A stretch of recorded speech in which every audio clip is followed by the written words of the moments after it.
আজকে দেশি মুরগির করব, সব রকম মশলা দিয়ে মাখিয়েছি আর মিক্সিতে নিয়েছি। তেজপাতাটা সুন্দর দিয়ে দিচ্ছি, সর্ষের তেল দিয়ে দিলাম ভেতরটা, দিয়ে মাখিয়ে দেশি মুরগি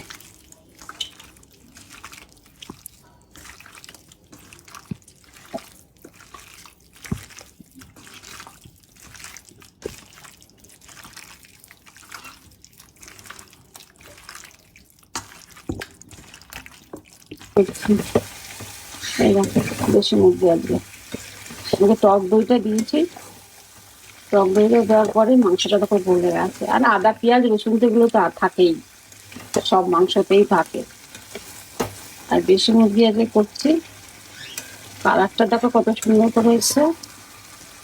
আজকে দেশি মুরগি আর মটর কলাই শাকের ঘন্ট করেছি।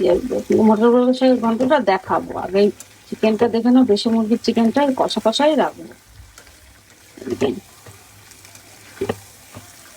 দেশি মুরগি কষা কষা মাংস আর